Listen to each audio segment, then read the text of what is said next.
welcome back to episode 105 of Tall Boy Radio. Thank you for tuning in last week when we had Stephen Megaman Martinez from the Megaman podcast from South Beach, California. Hope you enjoyed that one. We've had a lot of positive feedback about it. If you watched that one, you will have noted that there was no Andy. He was away on family matters. And this week, the more astute of you will have noticed that there is no Gaz either. Unfortunately, he should have been with us today, but he's taken a tumble. He was out in the woods and he has fallen and broken his collarbone. And having seen the picture of it, he sent through a photograph of the X-ray, which you might just share on screen. It was quite a nasty one, wasn't it, Andy? Oh yeah, it definitely broke something. It's definitely broken. There was at least two pieces visible there. I don't know what he was doing out in the woods. I don't know if he was scouting for locations for Sabotage 4. Who knows? So, do you want to say hello, Andy, and tell us about what beer you're drinking? Howdy. I've not got a glass today. I'm going straight out of the bottle, a Rattler cider. I've missed drinking, so I'm back. Good man. Well, I've got a couple of beers. The first one I'm on, I had to go for a second beer because the last time I had a low ABV beer, this one's 4.6, and it was a fruity pale. I got through it in record time, so I got a couple of these. It's Northern Monk Faith in Custard, so it's a rhubarb and custard flavoured pale ale, and it's a pretty good one. And should I get through those, I've got the old Cloudwater IPA, and it's one that they've done in conjunction with a small brewer called Rock Leopard as well. So that should be quite an interesting one. I've not tried that yet. So, as promised, we have another guest this week, and we are joined all the way from Tulsa, Oklahoma, by James Pesch. Do you want to say hello, James, and tell us a little bit about what it is that you do and what you're going to talk about? Hello, yeah. Thank you so much. I'm beyond honored to actually be considered as someone interesting. So my name's James. A mutual acquaintance of ours met in Jamaica recently. In fact, he's there in the audience, and I won't put him on the spot, but Bill, thanks for setting this up. And we got to chatting, and he thought I might be an interesting addition. I don't know that I am, but I'm going to try. I'm sure you will be. We had a conversation the other day, and like I said to Bill, you're very engaging and very interested. And I've actually watched a lot of your videos since. Thank you. Yeah. No, really, really interesting, and actually very applicable to everyday life. So yeah, it is, as James says, one of the more unusual ways that you get to be a guest on the Tall Boy Radio podcast. You go on holiday and you meet up with probably our number one super fan, Bill, in Jamaica, and it's bizarre, but that's what we like. That's what we like about this podcast. It opens up these avenues. So do you want to start off then, James, by telling us a little bit about what it is that you do in your I say day job, but in what you do for a living? Sure. Well, prior to COVID, which I know it's affected us all, prior to the pandemic, most of my work was actually one-on-one with individuals who were dealing with either mental health care issues or some sort of interpersonal communication dilemma. I may ask if any of you might be familiar with a similar circumstance, either with a loved one or even yourselves. Something where maybe you feel like you ought to be able to talk yourself through a situation or something, but it doesn't seem like your brain it seems like what you want and what you think you want are conflicting. Yeah, I mean, I've come across it a little bit in terms of my work. I work in retail, so it brings me into contact with a lot of people. Yeah. So, as sort of a lot of my employees, it's some of the things that, we have to be a lot more mindful of these days and be more equipped to deal with. So, certainly people who obviously I'm not going to talk about them because that wouldn't be appropriate. But absolutely. Yeah. So certainly, they are, that's my experience with it. But like I say, I've watched a few of your videos, and I've got to be honest, I found them fascinating and actually really, really quite useful. So, I apologize if I pronounce it wrong. So neuro linguistic programming.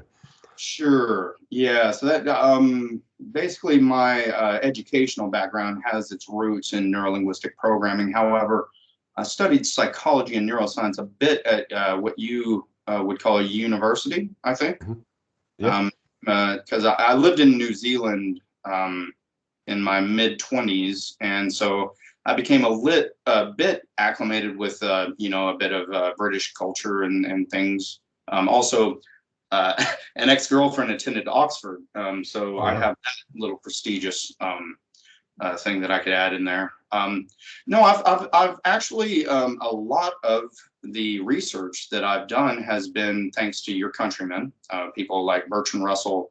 I mean, Sir Isaac Newton, obviously.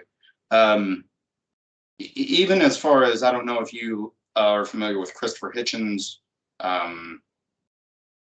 Let's see, Darren Brown would be more relevant in your contemporary, probably.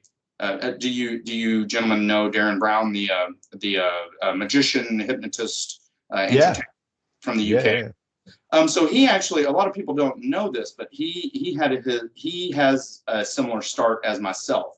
In the area of stage performance, we both come from a background of the happy, clappy Christian. Is that something that I don't mean to be vitriolic toward Christians in general. That's not that. I don't mean to diminish someone else's beliefs whenever I say it that way. Is that? No, it's fine. You know, I think that this is the thing. You know, we worry perhaps a little bit about stepping on people's toes when we talk about religion. Yeah. Political correctness is a huge thing right now. And I'd never want to hurt anyone's feelings. However, I do feel like that I'd like it if I could speak a little more openly, quite often. However, I don't know the reach of your audience. I never would want to affect somebody who, if someone holds strong beliefs toward the happy, clappy Christian persuasion, then I don't want to alienate that audience. No, I wouldn't worry about alienating anyone, to be honest with you. You know, I think that, the stuff that we're going to talk about tonight, and like I say, in terms of religion, I am, well, as regular listeners to this podcast know, I am an ordained minister of the ULC. I'm an internet vicar. Let's not oversell it, okay? If it's okay, then I'd like to admit that in my early 20s, I actually did attend seminary, and I am actually what we could consider an ordained minister as well. However, wow. I also am now an atheist. I don't actually adhere to any belief structure and don't actually believe in any of it. So, no, I must admit, like the ULC, Universal Life Church. I think they're out of Seattle. Yeah, I like the Universalists are great. At least here in the States, they seem to be, kind and charitable, and I have no problem. Yeah, I mean, and they're non-denominational as well. So there's actually there's no need to actually believe in a deity or anything like that. Their premise is literally, just to do the right thing and do that which is right, I think is their motto. We would call that form of belief would be kind of considered universalists in our, at least in our region. But I would like to add to the libations tonight. I am drinking Jameson whiskey. Yeah, I spotted that. That's a decent sized bottle of Jameson's whiskey. Well, as well. I wanted to make sure that in case this does air and I can hashtag Jameson, maybe they'll send me some free, some. They have this new cold brew that they've started doing, that they mix coffee in with the whiskey, and it's actually quite delightful. Oh, there you go. I've not tried that. If I could promote them and push them and show the label here, then I was going to try to selfishly see if Jameson would send me some free shit. Yeah, absolutely. Yeah. Well, obviously, you can say what you like. I heard on the last podcast that that it was okay to use some crass language. I just want to make sure. You say what you like. Don't worry about it. And also, Jameson's, if you're going to send anything, send some my way as well. We don't have a problem with that. Oh, yeah. Well, I don't know, because you guys do beer on the podcast primarily. I didn't know if it was okay if I brought in a spirit or a liquor. Oh, no. Andy's probably got whiskey in his beer right now. Ah, well done, Andy. Not today, but I do like it. So, you can't beat a decent whiskey anyway. It's only Gaz that doesn't like it. Yeah, it is only Gaz. It is only Gaz who doesn't like the whiskey. You know, if it had a bit of whiskey in him today, he probably wouldn't be worried so much about his shoulder. Well, yeah, fair enough. Yeah. Sorry, dude, if you're listening to this. I'm sure he's got better things to do. He probably has. He lives next door, so I know he's not back from A&E yet. So, yeah, anyway, we were saying about neuro-linguistic programming. And just to chuck something out there, I was just chatting with Bill before we came on air here as well. And one of the things I found fascinating was, since I've learned a little bit about this. Now, Andy, we did an episode. Was it the one that you did for What's New in 22, where we talked about New Year's resolutions? How have you gone on with yours, Andy? Is this one where I said I wasn't going to do anything, or? Oh yeah, that was it. Yeah, so you've probably done okay then, yeah. Nah, I'm doing running a couple of times a week now. That was one of them. And yeah, I've not really drunk much. I probably had 3 beers all month so far. Wow, that's amazing. Yeah, wow. Yeah, that's it. I'm brewing a big 25-litre barrel. Don't feel pressured to have one on my account this evening. Just we have a podcast. I've gone for cider tonight, so does that count? It's 25 a day. Okay, yes. So you've not had any beer, but you've had plenty of cider. Well, cider's a bit sweet for me. Oh yeah, that one is quite a sweet one as well, isn't it? The Rattler. Oh yeah. That's why I like it. Well, one of the things I said as part of my New Year's resolutions was, one of them was I was vegetarian for many years, and I said, I was going to go back and I was going to go vegetarian as part of a health kick, wanting to lose a little bit of weight. So I heard that on the last podcast. Yeah, that was interesting. Yeah. So going vegetarian, I haven't had a problem with. But as I was saying to Bill, what I have had a problem with is I've not been able to cut out the crap. The Cheetos, the flaming hot Cheetos. That is like them and a can of Coke. That's breakfast. Now it's terribly, terribly unhealthy. But when I thought about it, it was literally about the way I was thinking about it. So right, I'd said I was going to go vegetarian. Now that, like you say, it's a positive affirmation. If I were to say I'm going to cut out the meat, using your sort of thought processes, the first thing I'm going to be thinking about is the meat. Yeah, exactly. So then that's why I've done okay with that. Whereas then the other thing, cutting out the crap. There's science behind that. If I might just add in just a caveat there. Mm-hmm. So what actually happens is, are you familiar at all with mirror neurons? No. Okay. So a mirror neuron is basically, they're the neurons, do you say neuron or neuron? Neuron, I think. Okay, so I prefer neuron. So these are the neurons, which are the tiny cells that connect inside of your brain and send electrical signals between one another. Yeah. Well, we have these specific neurons called mirror neurons that whenever we see another primate doing an activity, our brains begin simulating that to ourselves as if we're doing it. Okay. So like if I were to see you eat a lemon, maybe I may begin to salivate, right? Right, yeah. Is that a phenomenon that anybody else here listening has ever experienced? That maybe you're watching a movie where there's a fighter and there's an intense scene where they're really fighting hard, and you begin to feel that same adrenaline. You begin to feel almost as if you were there yourself doing something similar. Yeah, I could relate to that.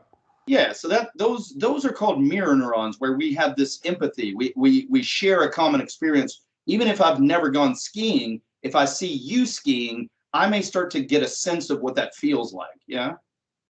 Painful if I were to go skiing, I would imagine there would be broken bones. Sure. I don't know if we're talking about snow skiing or water skiing, but I just threw that out there. Yeah. Regardless, whenever you begin to imagine it, or whenever you begin to visualize it in your brain, these mirror neurons begin to activate and they begin to release chemicals into your brain. Well, if you have an emotional attachment to meat that's positive, whenever you start thinking about, well, I'm going to stop eating meat, well, what your brain starts to do is imagining you eating meat and begins releasing both the good that you get from that, all the chemicals that you get when you experience that good feeling when you take a bite out of meat. And then you don't have really any negative, because the negative is a rational thing. It's not emotional, right? Yeah. So you've convinced yourself that meat is something that if you cut meat out, because it has a high fat content, let's just be honest. So if you were just to eliminate meat sources of calorie intake, you're going to reduce your caloric intake by more than almost 50%, because fat has almost double the calories per gram as protein and carbohydrate. So by just eliminating the source of meat, your brain has realized that it will yield a positive result for your overall health, which is great. That's a great realization. But you can't convince your emotional limbic system, that you don't like meat anymore that easily. Right. Yeah, that makes sense. Right. So whenever you begin imagining yourself depriving yourself of meat, there's these emotions, there's these chemicals that start to get released because you're envisioning this thing. So what if we were able to change that association, in your brain with just a mere conversation? If we were able to take that idea of meat and we were able to shift it into the position of something like, well, let's say, what's a food that you hate and you would never be convinced to eat, whether it had health properties or not, but anytime you think about it, it just kind of grosses you out and you don't desire it at all? Celery. I hate celery. Yeah, celery has almost no nutritional qualities, and that's scientifically proven, by the way. But a lot of people use it for diet food because it gives you something to do. Anyway, so if you think about celery, when you imagine celery right now and the concept, do you picture it in black and white or in color? Color. Color. And is it vivid and clear, or is it kind of blurry? It's pale. It's kind of pale, right? Is it far away from you, or is it close to you? Close to me. Okay, is it on the left side of you, right side of you? Is it like it's directly in front of you? Directly in front. Can you smell it? No. Okay, can you, whenever you look at it now, how big would you say it is? Like, is it normal size, larger than life, smaller than life? I'm probably picturing it larger than life, if I'm honest. Okay, so you see it larger than life. Is it on a plate, or is it just, is it cut celery, or is it still in the whole, how it comes out at the grocery store? No, I'm picturing it in just one stem, almost suspended in midair, in a black, with just a black background. Okay, with just a single stick of celery. Yeah. Okay, now I want you to kind of, we call it a brain fart, where you just wash it away, forget it. Forget that whole thought. Now imagine meat of any kind. Immediately, is it vivid and clear? Is it in color? Is it in black and white? Any kind of meat that you'd think about eating? It's less clear in my mind. It's less clear in my mind. Well, I mean, let's imagine the last thing you ate. Something that you enjoyed. Maybe, I don't care what it was. Pork, beef, chicken, turkey, fish. What's the last thing you enjoyed? Probably the last thing I can really remember, the last meat meal I had was probably Christmas Day, because I've given it up since then, would be turkey. Did you enjoy it, or was it kind of... No, yeah, it was really good. It was really good. Okay, so did you have a leg or white meat? What'd you have? I like the dark meat. Okay, everyone likes the dark meat. Let's be honest. Okay, so, I mean, that was not a euphemism. Okay, anyway, so, I'm sorry, that's called a pattern interrupt. Anyway, so we'll talk about that later. So, when you consider the dark meat now, is it in color, black and white, vivid? Do you remember the exact moment? How's it coming? Yeah. It is. It's colourful. It's vivid, and Do you see yourself eating it, or do you see the actual piece of meat? No, I'm picturing it on my plate, and I can see myself eating it. Oh, you can see yourself eating it, and you're picturing it on the plate. Yeah. So, like birds, are you seeing yourself like from the left side, right side? How are you seeing yourself? I'm not so much seeing myself, so I'm envisaging it going to my mouth. Oh, so it's almost first person, like you're looking through your eyes, you're watching it, it's going in, things like that. Perfect.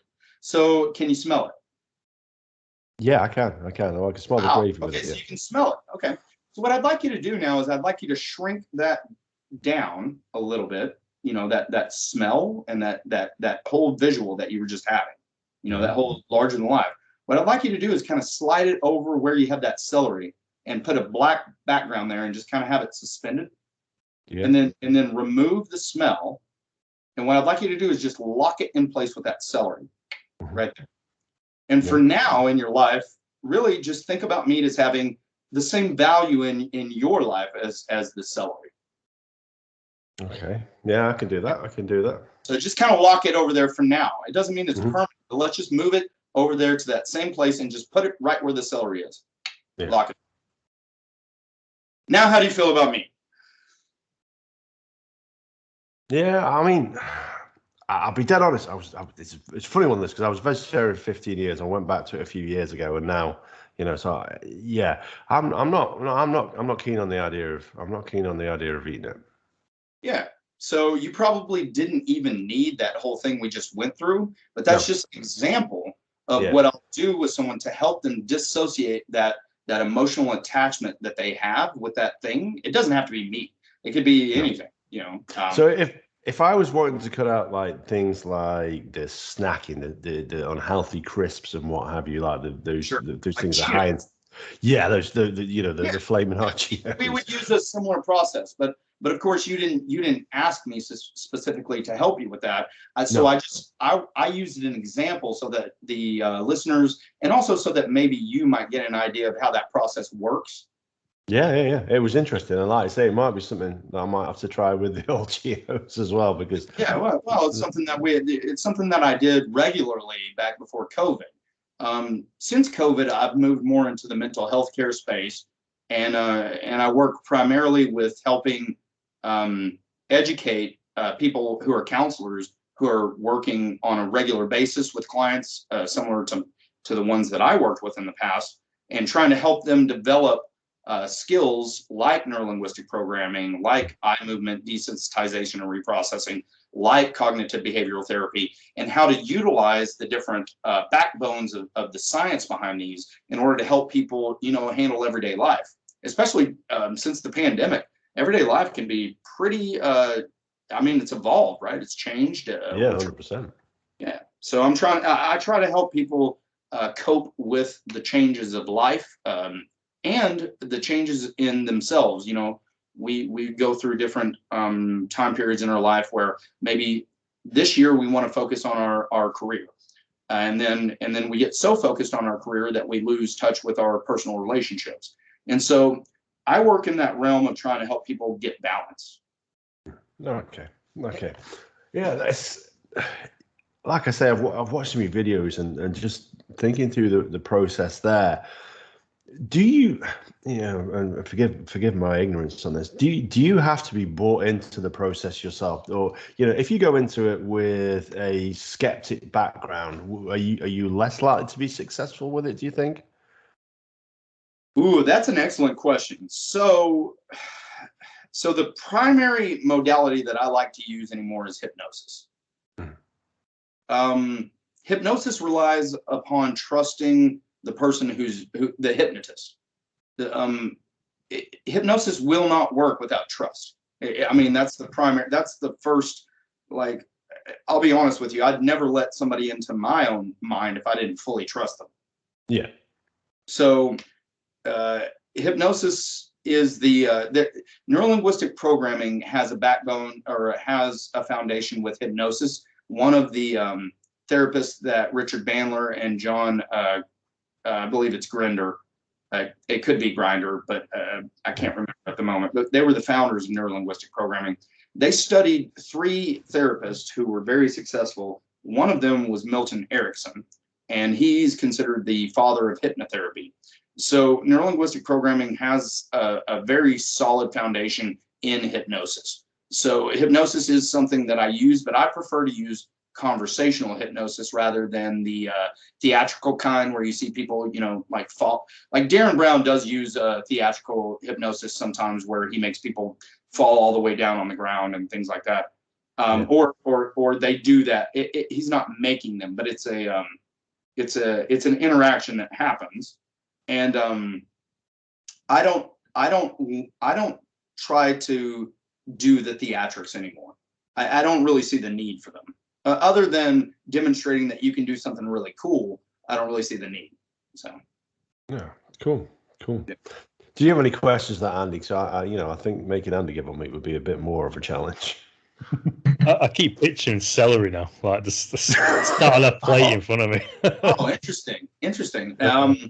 Now, what is your association with celery, Andy? Oh, I hate it. Like, Can we all go ahead and agree that celery sucks? Yeah, celery does suck. It's pointless. It tastes vile. Yeah, that's the point of it. So it's extremely bitter, and that's because most of it is water, and then occasionally celery will start to absorb minerals out of the soil, and so whenever you taste that bitterness in celery, it's because it started probably to pull sulfur or something like that out of the soil, and you're getting a bite of like that. Is like a moment where that plant started extracting calcium out of the soil, and it was concentrated in an amount that was bitter, and that's really what you're tasting. Okay. Yeah. So if it tastes of sulfur, then we can all agree that it's the devil's food, then, yeah. Obviously, sulfur is the devil's element. Yeah. Yeah, exactly. So one of the other things that Bill said that you were interested in are some of the videos I should watch about yourself, and he tagged me in one on Facebook as well, which is something you're quite passionate about, and that's stoicism as well. Oh yes, yeah. Actually, I would say that after I had abandoned the indoctrination of my youth, the Christian faith, I would say that stoicism has played the largest role in my personal journey of acceptance of the things I can't change. Yeah. It's been the school of thought that has resonated with me as being the most. It puts the onus on me, James, to get better, but it also says life sucks. Well, it's interesting, really, because I hadn't realized there was something about it. I'd heard of stoicism, and I think in the start of one of your videos, you talk about it being people have a very negative view about it. That sort of the world is an awful place, and you're just gonna accept it and live with it. And that isn't really the case, is it? It's about accepting what personal responsibility and striving for greatness. And in spite of the fact that you don't really have a chance, and sometimes that makes the whole trial of life better, is if we're all setting out together knowing that we don't have a chance, but we're all going to do our best. I think that's something about humanity that we've always done. Really, there was a time in our species whenever we were down to less than a few thousand. We almost didn't make it. We were on a razor's edge as a species. Oh. That's quite a sobering thought, actually, isn't it, when you think about that? Absolutely. And now look at us, 8 billion plus strong on the planet, the most dominating species that we know of to ever exist. And at one point, we were this close to extinction. Wow. That is, like I say, it's a very, very sobering thought. But good for us to remember. Good for us to. Yeah, I guess, yeah. So it's a point to keep in mind whenever we deal with trials and tribulations in our own life, that actually, it could have been a lot worse. And yet, here we are, thriving, surviving, even in the midst of a pandemic, which honestly, in our past, we don't want to think about it, but the Black Plague, the Spanish flu, we've gone through these trials as a species, and we've done considerably worse percentage-wise. So whenever you look at globally, we have lost hundreds of thousands, maybe even millions at this point due to this pandemic. But the drop in the bucket percentage-wise for our species, 8 billion strong, it's hard to really put into numbers the difference between the effect the Black Plague would have had on our species and what this pandemic, which we definitely did not handle well, but given the scope of the history of our species, we are responding incredibly well. Yeah, interesting. You make the comparison there. Just on a personal side of things. So last year it was the first anniversary of the first lockdown. I think it was in the UK, and I took my kids along to a village in Derbyshire, which is Eyam, and it's basically known as the Plague Village of Derbyshire. You know, there's a Reverend Montpesson there. He was the guy who basically. I would like to visit that at some point, just to get a visual reference of things that I've only read about. So. Yeah, it's incredible. So basically, the local reverend and a gentleman by the name of Reverend Montpesson, I think his name was, and I apologize. I probably pronounced that. Right. Yeah. Okay. Well, yeah, there you go. I thought I pronounced it awfully. So yeah, he and a few local townsfolk chose to close down the village. So yeah, on the first anniversary there, I took my. I assume my kids are very young. They were like four and four. A brilliant decision, and probably was very politically unpopular. Yeah. Probably. I don't think we should have been leaving the county at the time, but that's another matter. But it was educational, so I guess I thought it was okay, and it was, and we've been there before. Me and the wife have been there before, and obviously normally it is full of tourists, but on that day we were literally the only people there, and it was quite a unique experience walking around these buildings, which we sat there since the 1600s, and. And outside each of the villages, it'll have the plaque of the name of the people and how they were affected and how many people that household lost. Yeah, it really was, it was eye-opening. Probably more for me than for them. I don't think they got a lot out of it, but it's something I can share with them when they get a little bit older. And that's the thing too, is this is the first experience that they've had in their entire lives. I mean, to be honest, I'm almost 40. I'm not sure how old you gentlemen are. But nearing 40 now, I haven't experienced anything like this in my entire life. No.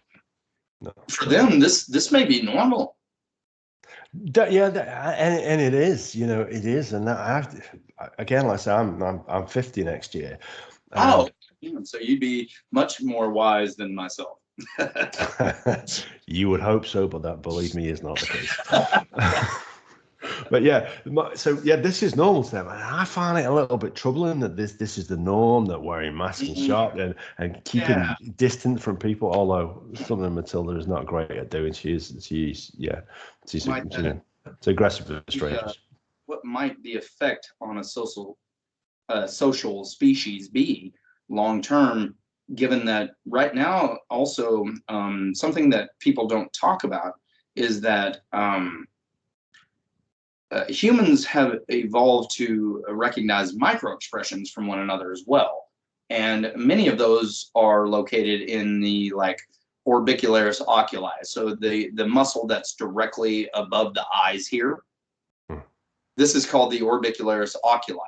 And if you walk into a restaurant and you see a friend that you haven't seen in 15 years, the first thing that happens, whether your brain recognizes it or not, is your eyes do this. You may not be able to see this on camera. No, yeah, you can see.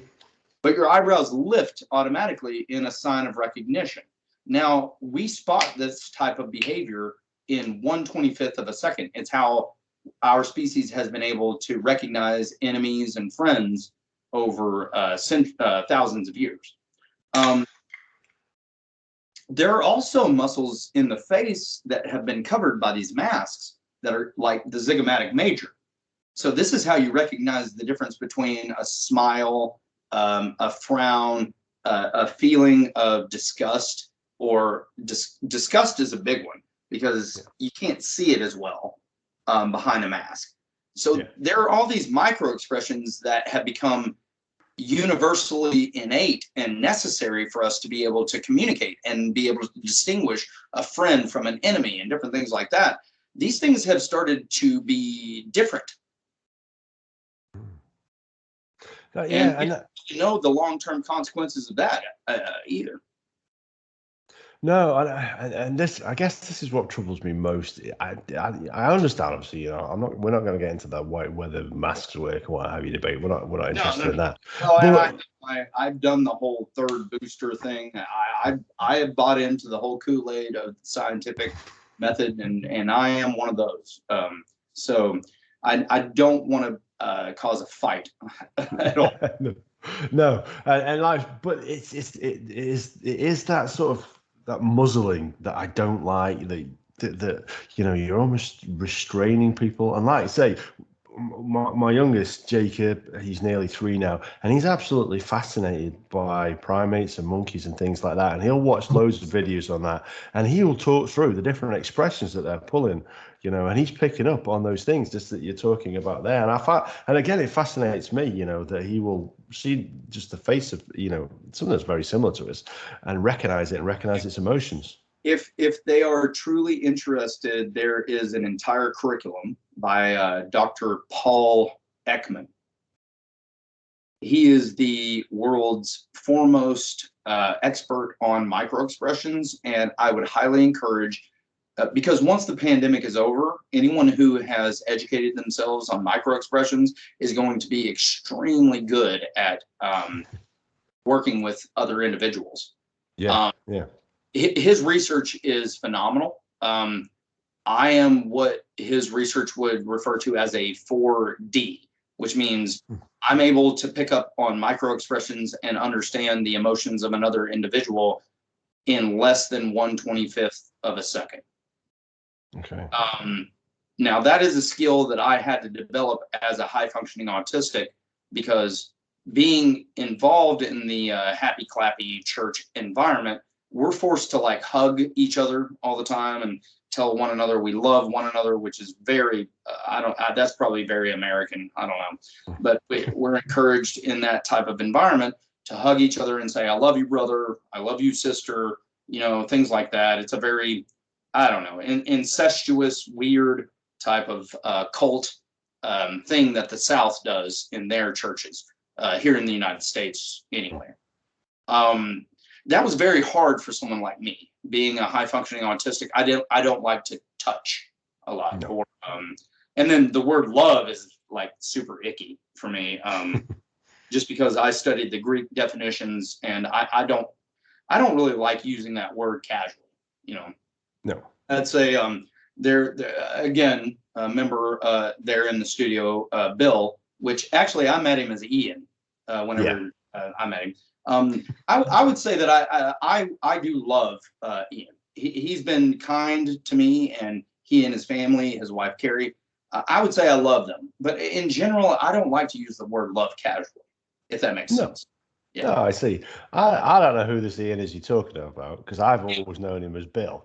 Okay, so yeah, I'm happy enough to say I love him as well, even though he sat over the table from me, and I know it's making him uncomfortable.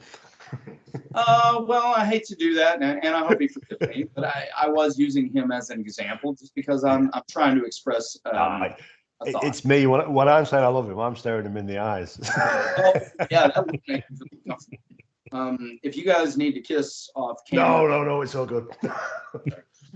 Now that would have made him uncomfortable. I think it would have made us both very uncomfortable, truth be told. Let's not do it. Off camera, maybe.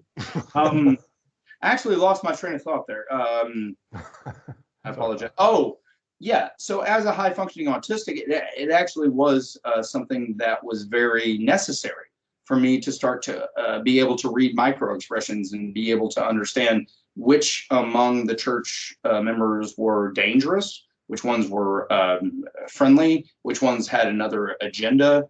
That became a way for me to navigate. And then my parents separated. My biological mother left whenever I was 6 years old. So then I started having to try to navigate these new, relationships between families that, because my mother married someone new, my father married someone new. So I started being bounced around between my grandmother's house, my parents. So I started having to learn at a very young age how to fit in. And so I learned reading micro expressions really early on, because it was the only way I knew how to survive. But other people maybe don't know those types of things. So. Sure. No, I guess I don't know, and I don't think it's anything that consciously I pick up on. What do you think, Andy? Do you think you get at reading people in that respect? I sort of do make an opinion about someone when just the first few minutes, whether it is how they talk or maybe how they look at you or whatever. But I don't know whether I'm Yes. reading it correctly or not. Because I have resting bitch face, so I don't really have many expressions. That's not actually a real thing. Resting face has been something that's been labeled on people because the general consensus is you should make eye contact with every other primate who is human and make them feel valuable. Well, I'm sorry, but we all have very busy lives. We all have mortgages. We all have things. If I'm at the gym or I'm at the mall, do you guys have malls still or department stores? Yeah, Places where you might run into a large number of individuals, groups of people, crowds even. How am I supposed to be able to recognize every single micro expression in every single crowd? How am I supposed to keep up all the time? So people that have learned to kind of stay in their own headspace get this label of resting bitch face, and it's very unwarranted. It just means that they're not paying attention to the majority of everybody else. There you go. Yeah, there you go, me. Andy. Yeah, I'm always in my head. Like, if I'm walking, even if I'm I'll say if I'm on my own or whatever, just walking along, I don't really think about what my face is doing. I'm just like thinking in my head. People are just blurs. I just navigate around and try and get to where I need to be. You shouldn't have to. However, people like myself, at the age of 5 years old, I was told that I was going to be a preacher and that I was supposed to, change the world and things like that. So someone like myself has this pressure that every single human interaction, whether it be just a moment, eye contact, whether it be standing in line, whether it be, I don't know, an interaction at a department store, every single moment is an opportunity, James, for you to reach that person for Jesus Christ. So there's a different pressure for people like me that are raised to be in the moment. It was always my job to be ready to have an answer. Okay, yeah. So it's just a different way of being raised. So someone like you who's just trying to stay in their own headspace, and when I say you, I'm speaking to Andy. I hope that's okay. Yeah. Someone like Andy who may have been given a healthy childhood and able to be raised in the just take care of yourself, mind your own business. Someone like you may be often thought of as someone with resting bitch face, whenever the truth of the matter is you're actually healthier than the people like me who are constantly trying to make sure everyone is okay. Yeah, it makes sense. Yeah. Yeah. I do it because I don't like people as well. I'm quite a shy guy. So I missed the last sentence. Do you actually care what other people think or not really? It depends on the situation. So if I was in a group of people, I won't care. If it's in a small group, then I'll say try and make some sort of impression. But yeah, I'm quite a shy guy, so I don't really look to people's faces and reactions that often. What is? Could you define the word shy? Well, I'm quiet. I don't like talking a lot. I don't know why I'm doing a podcast, but I don't know. I think that's it. I'm quite tall and stuff. So when all my friends were quite small, so I just sort of tried to be the quiet one. Are you the gentleman that's 6'5"? Me and both are. Yeah. Yeah. So you would be rather you'd be like Stephen Merchant's height or something. He's a touch tall, isn't he? Yeah, he's 6'7". Oh, is he? Mm. Jesus. Oh, okay. Have you do you notice that you slouch at all, or do you tend to walk upright with your shoulders, kind of positioned backward? I slouch, definitely. You say you tend to slouch. Yeah, I did it now, I think. What is there any reason, or do you feel uncomfortable most of the time because you're so tall? Not now. When I was growing up, I'd be uncomfy, but yeah, not too bothered now. But I don't have great posture. Yeah, quite used to it now. Yeah. Fair enough. Yeah, that's interesting. I wonder what it would be like being tall, because I'm nearly 6 foot tall. You gentlemen seem like you understand our height measurements, so feet don't seem to. Do you generally talk in meters or centimeters? In height, it's always feet and inches, strangely enough, but everything else is meters. So like I've heard people talk about so many stone for weight. That's right. Yeah. So what's a stone? Would that be 10 kilos or? That's a good question. My imperial to metric isn't great. The reason I ask is because I lived in New Zealand for quite some time. I became acclimated with the metric system, but I'm not fully acclimated, or I'm out of practice. So I think often Americans, when they refer to their weight, they'll say they're so many pounds. Correct. So you'll say, oh no, I'm not sure my exact weight on here, but so there's so many pounds in a stone. I can't 13, remember. I think it is. Is it 13? Something like that, yeah. I thought it was 16. So therein lies the problem in terms of weight loss. So I am about 200 pounds, U.S. standard.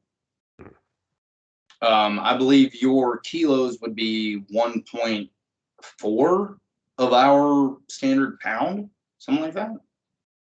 I don't know, dude. Like I say, we work in sort of stones and pound, and like I say, I'm 6'5", and I am probably knocking on towards about 17 and a half stone, which is 240, 50 pounds, I think. Oh, okay. Yeah. So wow, you'd be in relatively good shape. Yeah. You'd be surprised.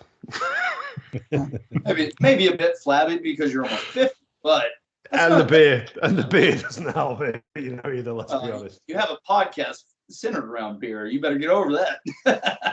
I'm okay with it. Yeah, I'm okay with it. I'm always going to have a burger. And there are times in my life where I've lost a whole load of weight, and I don't look well on it. I look unhealthy. So my fiance says that right now I look a bit gaunt. Okay. So because I'm a little leaner than usually, I have a lot more muscle on me.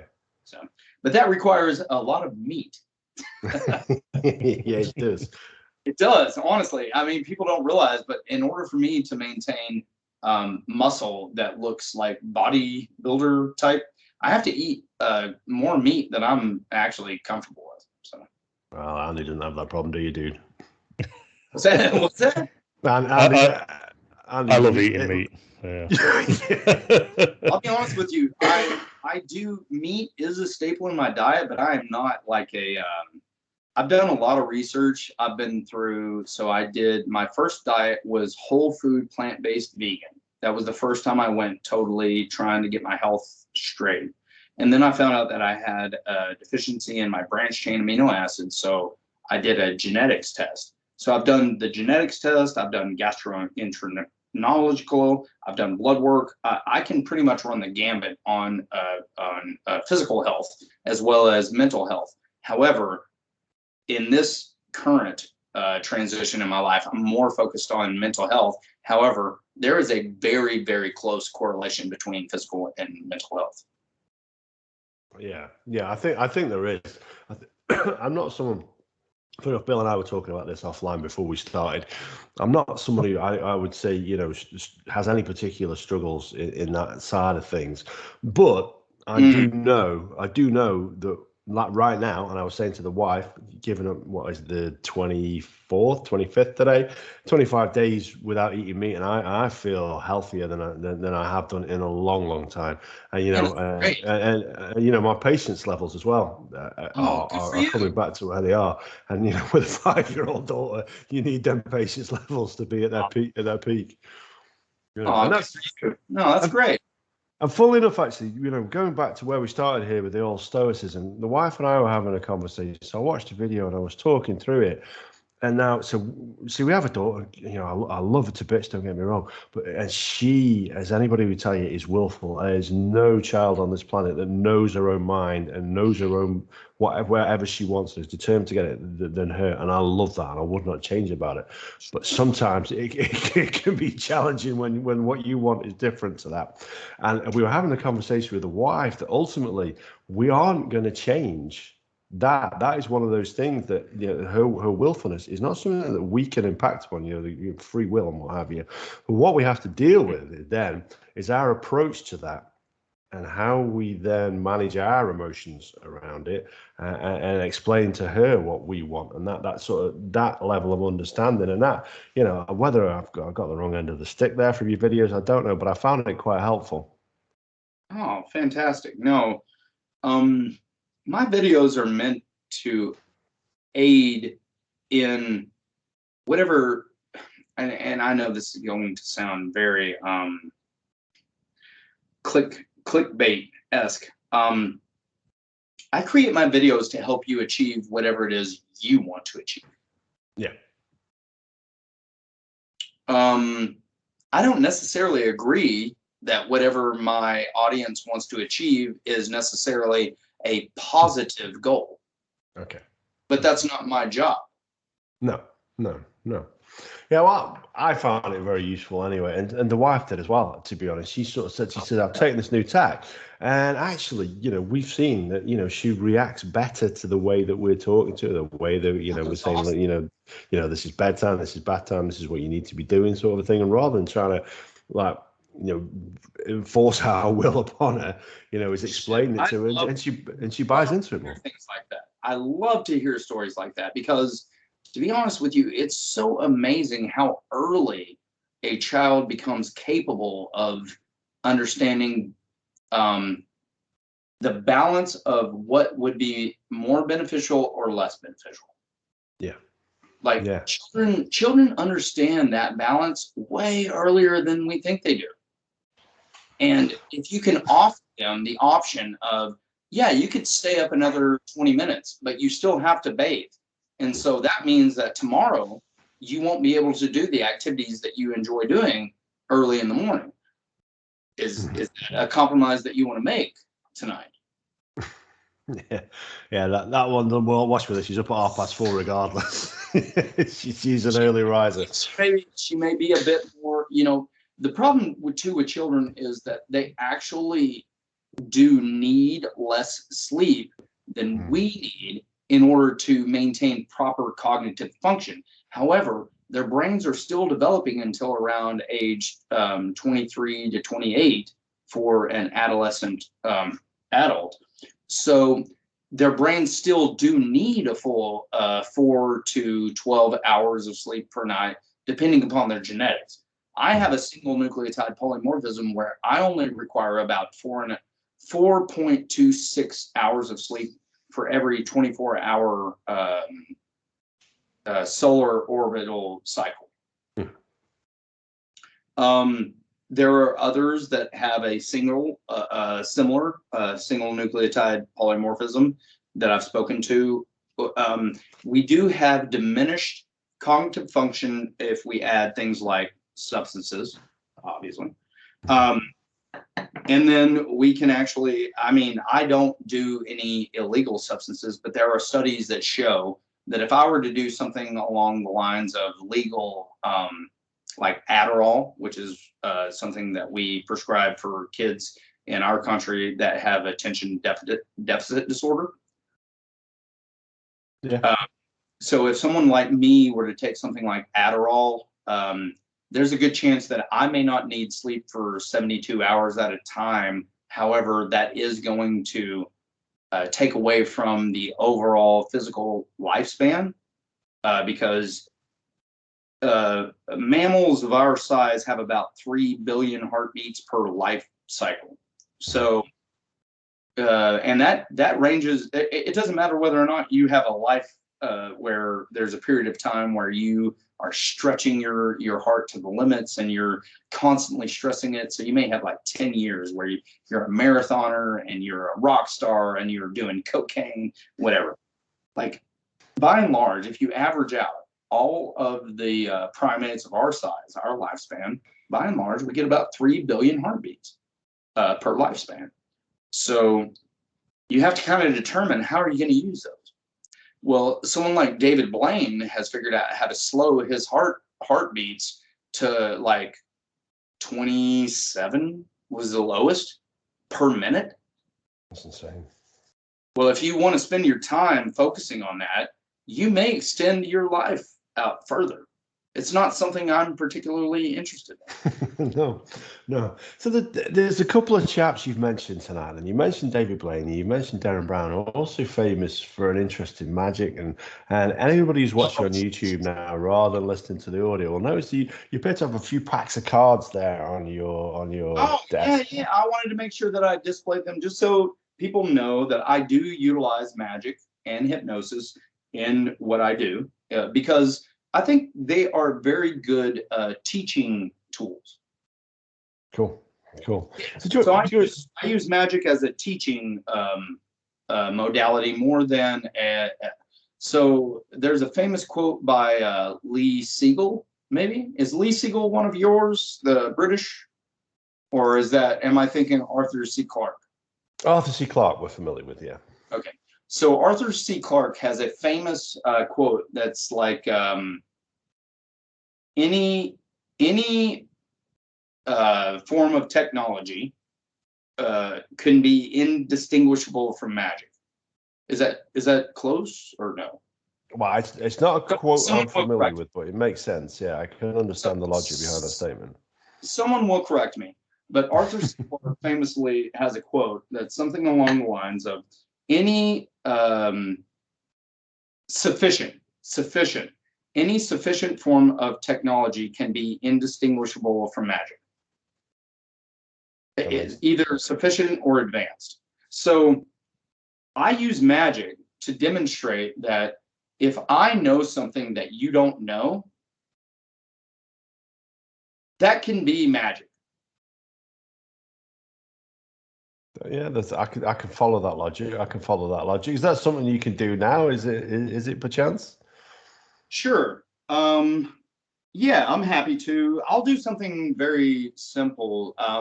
My camera's on, but I don't see you gentlemen, so I won't know whether or not you're seeing what I won't know whether or not my magic trick actually has any effect, because I won't be able to see you.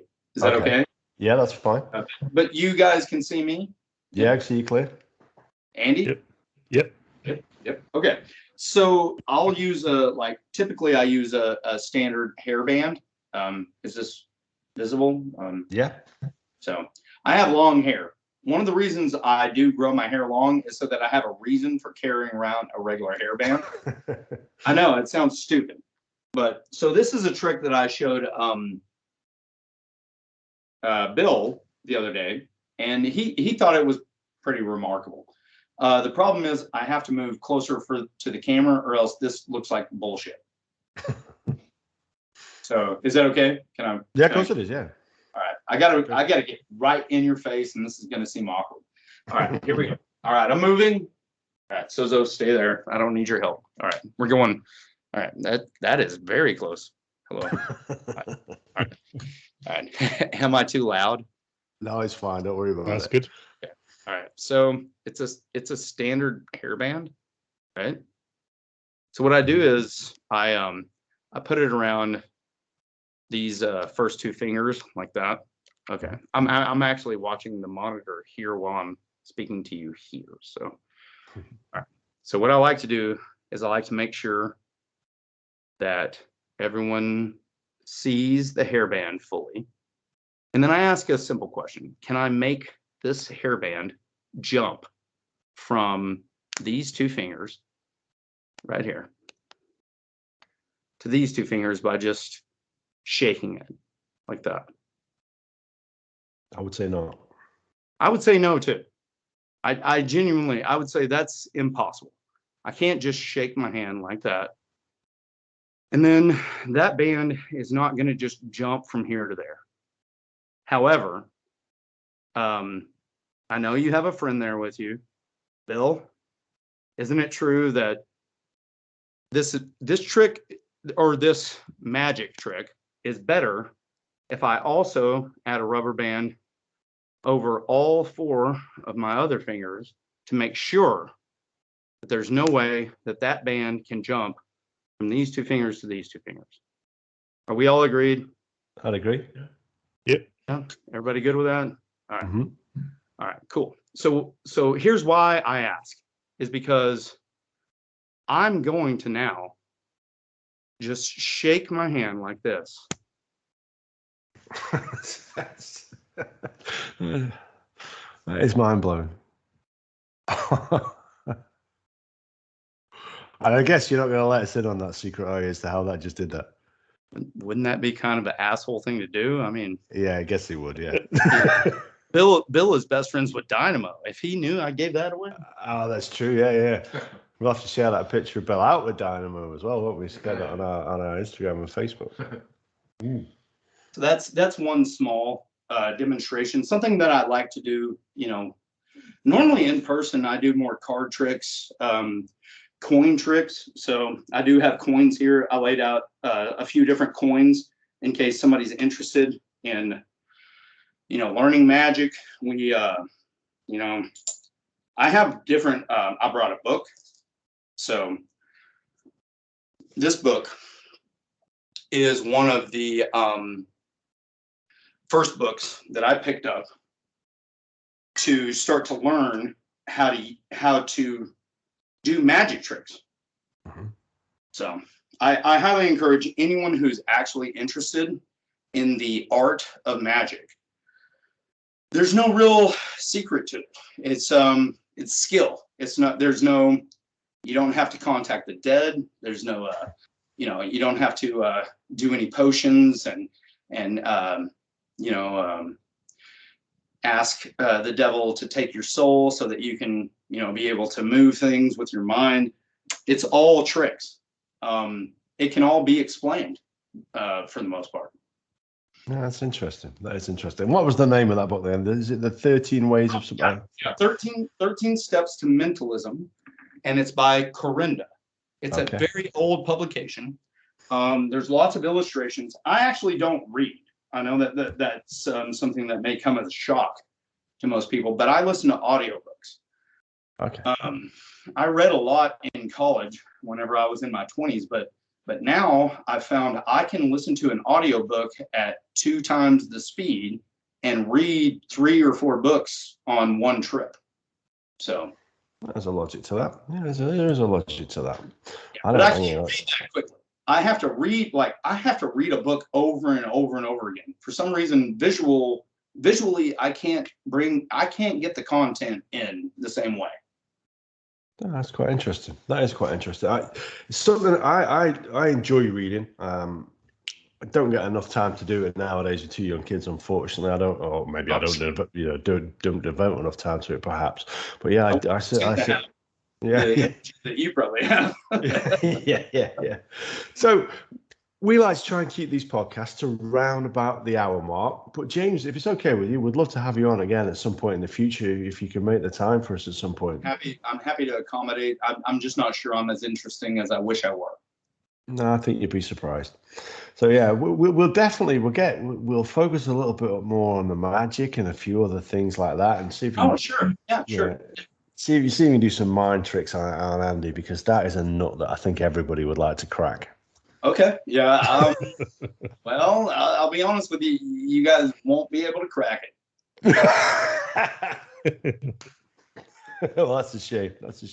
So, but it will be entertaining nonetheless. So. Yeah, that's it. I think. I actually am open to taking on one-on-one clients again. I just want everyone to know that I do charge a lot for what I do, and it's not because it's any type of specialty. It's just I don't really have the capacity to work with people like I used to. So, do you want to shout out to people out there, anybody who's listening, where they can, if it's something that you think would be beneficial to them, where they can get in contact with you, where they can find you? Sure. Well, obviously, I have a personal website that's the easiest way to get in touch with me directly, because I actually do get those emails. I don't always respond within 24 hours, but I always respond. it's jamespesch.com. It's pretty simple. Yeah, and we'll share that on our website as well. So if any of your listeners are out there, I'm on Facebook, Twitter, LinkedIn, Instagram. I'm out there. I used to have a whole team dedicated to that stuff, but I just don't. Since the pandemic hit, I just had to downgrade, and then I had a divorce, which was something that we may get into another time. But but I backed away from the whole public thing. So cool. But I'm back. I'm ready to let's go. Let's help people. Let's get better. That's great to hear. That's great to hear. And like I say, we'll stick a link onto that. And we do a blog post about every episode. It's very brief, not a great deal of information on there, but we'll stick that on there. And also we have a section on our website for external links. So I'm happy to cross promote. I just haven't done it in quite some time. So if you will let me know how to best cross promote your brand, this podcast, I would love to help.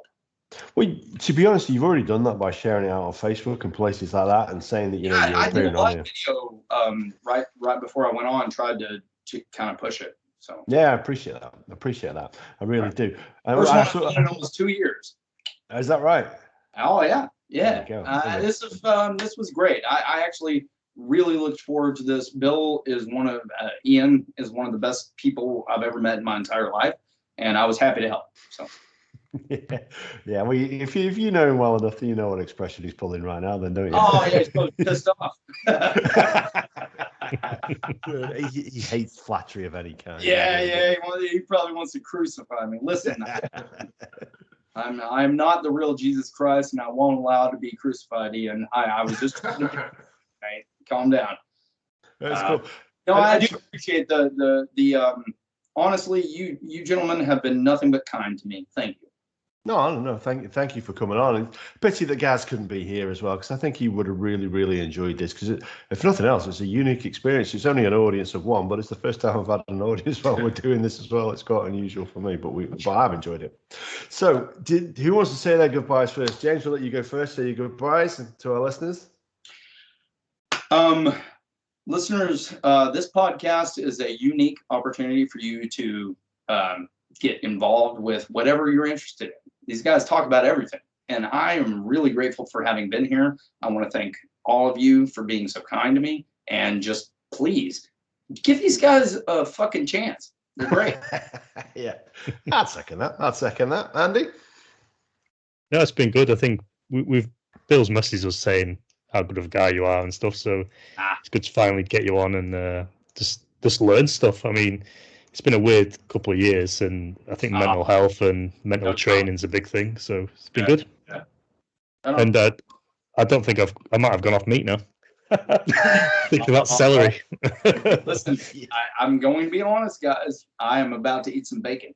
There you go. Well, I'll let you enjoy that and try not to picture that celery while you do it. I was full-blown vegan for almost 2 years, so don't crucify me. Well, it leaves it to me then just to wrap it up and say thank you to James for joining us. Get well soon, Gaz. Hope that collarbone heals up. Yeah, he's hopefully going to be with us next week. We'll see how he goes with that, And we're also appearing on another podcast. If he'll call me after this just for a quick chat. Yeah, we'll do. Yeah. He's got headphones and he can hear it all. Yeah, and so we're appearing on a podcast coming out of Kentucky called Happy Hour on Friday. So hopefully he's well enough to do that. And finally, just one little shout out while we're talking about. Drink at the pub in person? What's that? Sorry. Do you guys still drink at the pub in person? Yeah. Listen, as of so this, by the time this podcast goes out, all restrictions in England anyway are gone. So that's all good. We're back to normal. In June, I'm in Italy for a wedding. Oh, great stuff! There you go. I'm just a drive away. We could grab a pub. No, that's it. If you make us, when's that? Sorry, June. I'll be here for like a week. I'll be in Italy for like a week in June for a wedding. I have nothing to do for like 2 days. Let's hang out. That's it, yeah. Let's see if we can make that happen. Get you back on again. Perhaps you get all here and get Bill. Will we be able to get Bill on the podcast? That's the question. Let's have a drink. That's true. Yeah, forget the podcast. Let's just have a beer. So thank you everybody for listening. Get well soon to my brother John, who is at home now. Hopefully, when he listens to this, getting a little bit better, but he's got the old coronavirus himself. Yeah. Cheers. So thank you very much, guys. Take care.